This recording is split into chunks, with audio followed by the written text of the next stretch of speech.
Selamat pagi bersama saya Cindy Raja. Mari kita awali pagi ini dengan semangat baru, motivasi hidup sehat dan inspirasi yang akan membawa kita lebih dekat kepada kebugaran fisik, mental dan spiritual. Perubahan kecil dalam hidup kita hari ini bisa menjadi langkah besar menuju umur panjang yang penuh kebahagiaan. Bersama kita akan merangkul kisah kemenangan, wawasan menarik, dan kekuatan harian yang berakar pada kebesaran Sang Pencipta. Tetap bersama kami di program Renungan Pagi, di mana setiap kata adalah dorongan untuk hari yang lebih baik. Kita mulai pagi ini dengan syukur dan harapan menuju hidup bugar selamanya. Ditulis oleh Kai Kusma bersama Pendeta Denny Kanajo. Selamat mendengarkan.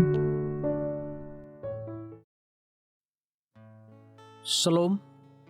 Selamat pagi para pendengar yang diberkati oleh Tuhan dimanapun Anda berada saat ini. Kita akan sama-sama mendengarkan firman Tuhan melalui audio Renungan Pagi. Pada tanggal 30 Januari 2025 dengan judul Hubungan Antara Kemarahan dan Adrenalin. Sebelum kita melanjutkan bacaan renungan kita pada pagi hari ini, kembali saya mengajak semua para pendengar yang setia untuk berdoa bersama-sama. Kami bersyukur dan berterima kasih oleh karena kasih dan rahmat Bapa begitu besar bagi kehidupan kami. Lebih khusus pada pagi hari ini kami akan merenungkan firman Tuhan. Kami sangat butuh akan kuasa Roh Kudus-Mu. Dicurahkanlah kepada masing-masing kami. Terima kasih Tuhan Yesus, ampuni dosa, kesalahan dan kelemahan kami, karena kami sudah berdoa hanya di dalam nama Tuhan Yesus, Juru Selamat kami. Amin. Ayat inti kita terambil di dalam Efesus 4 ayat yang ke-26 hingga ayat yang ke-27. Demikian firman Tuhan. Apabila kamu menjadi marah, janganlah kamu berbuat dosa, janganlah matahari terbenam sebelum padam amarahmu, dan janganlah beri kesempatan kepada iblis. Mari kita ikuti penjelasannya. Kadangkala sewaktu kecil saya mendengar orang tua saya mengucapkan kata-kata kemarahan. Biasanya ketika ayah mengemudi ke satu arah dan ibu mengira kami seharusnya pergi ke arah yang lain. Mereka tidak bermusuhan, mereka tidak berusaha menyakiti satu sama lain. Mereka hanya berusaha menyampaikan maksud mereka. Tetapi suara yang keras dan kata-kata negatif itu berdampak pada saya. Setelah kemarahannya mereda, yang biasanya terjadi dengan cepat, saya merasakan sakit di hati saya yang sensitif. Dan saya mendapati bahwa seharusnya ada cara yang lebih baik untuk menyelesaikan perbedaan. Para psikolog telah mengamati dampak merusak dan kemarahan dalam waktu yang panjang dan secara keliru sampai pada kesimpulan bahwa Anda harus mengeluarkannya. Tidak peduli siapa yang Anda sakiti, namun tidaklah pantas menyakiti orang lain untuk menyembuhkan dirimu sendiri. Sebaliknya, Alkitab menasihati kita untuk bersikap ramah seorang terhadap yang lain, penuh kasih mesra dan saling mengampuni. Efesus 4 ayat yang ke-32. Kini penelitian membuktikan bahwa para psikolog salah dan bahwa Alkitablah yang benar. Jawabannya adalah pada pencegahan, pengenalan diri, dan kontrol yang terdidik. Tidaklah salah jika merasa marah sebagai emosi, sementara yang menghasilkan energi yang diperlukan untuk mengoreksi ketidakadilan. Namun bagaimana Anda mengekspresikan emosi tersebut, perilaku yang mengikutinya, itulah yang penting. Jika merugikan diri sendiri atau orang lain, itu salah. Jika Anda memenuhi hal itu, Anda akan mengucapkan cara yang Tuhan kehendaki bagi tubuh untuk bekerja. Kemarahan menghasilkan aliran adrenalin yang dirancang oleh Tuhan untuk kelangsungan hidupmu, untuk melawan atau melarikan diri.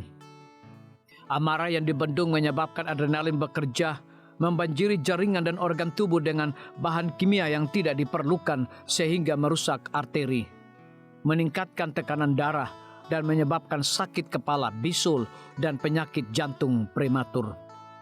Namun hal yang sama juga terjadi jika Anda meluapkan kemarahan dengan kata-kata dan perilaku marah. Dr. Carol Tavris mengulas penelitian tentang kemarahan, lalu menulis buku Anger, the Misunderstood Emotion. Kesimpulannya adalah melampiaskan dengan bebas tidak meredakan amarah, tetapi meningkatkan dan membentuk kebiasaan bertengkar. Katanya adalah lebih baik untuk diam sejenak sementara mereka kesal dan alihkan pikiran dengan aktivitas-aktivitas yang menyenangkan dirimu sendiri sampai amarahmu mereda. Cara ini baik untuk kesehatan Anda karena ini mencegah aliran adrenalin yang tidak diperlukan yang meracuni sistem Anda. Anda akan merasa lebih baik dalam waktu yang lebih cepat dan mampu untuk berpikir lebih jernih tentang bagaimana menyelesaikan masalah agar tidak ada yang disakiti. Tuhan, bantulah saya untuk mengatasi amarah saya dengan cara yang sehat, sehingga itu tidak menyakiti saya ataupun orang lain. Biarlah bacaan renungan kita saat ini akan menjadi berkat bagi kita semua.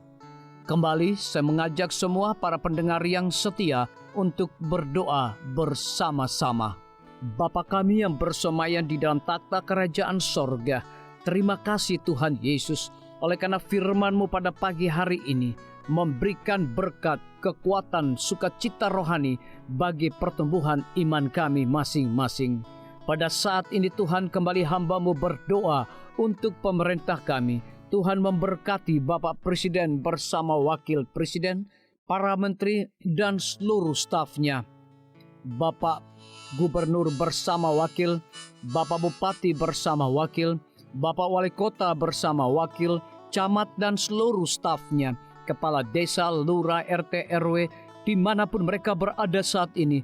Tuhan lindungi mereka, pelihara mereka, curahkan mereka hikmat pengetahuan sorga, kekuatan kesehatan, agar mereka dapat menjalankan roda pemerintahan boleh sesuai dengan amanah dan titah Tuhan sendiri. Tidak lupa juga kami menyerahkan pimpinan-pimpinan organisasi gerejawi Tuhan dari tingkat yang tertinggi sampai kepada seluruh gembala jemaat. Tuhan urapi mereka, Tuhan berkati mereka. Mereka sangat butuh kuasa Roh Kudus dalam pelayanan mereka setiap hari.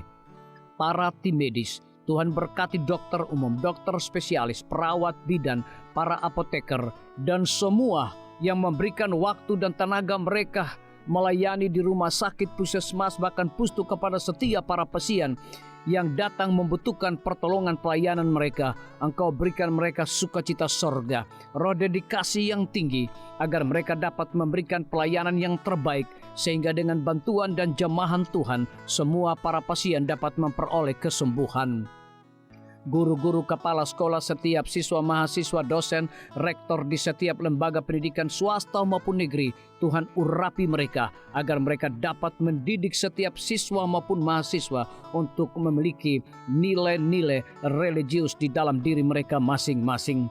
TNI, Polri, PNS, wira swasta, petani, pedagang, nelayan, ojek online, saudara-saudara kami juga yang ada di dalam penjara, Tuhan hiburkan mereka, Tuhan berkati mereka, cukupkan kebutuhan mereka, dan berikan juga mereka sukacita senantiasa. Para pendengar yang setia yang berulang tahun saat ini dimanapun mereka berada, biarlah dengan bertambahnya usia yang Tuhan percayakan dalam hidup mereka, mereka hidup selalu bersyukur, berterima kasih, dan menjadi saluran berkat bagi sesama manusia. Yang berada di dalam kebimbangan ketidakpastian hidup, Tuhan juga berikan iman yang teguh kepada mereka. Terima kasih Tuhan Yesus, ampuni kami Bapa, karena kami sudah berdoa hanya di dalam nama Tuhan dan Juru Selamat kami. Amin. Demikian firman Tuhan yang telah kita dengarkan.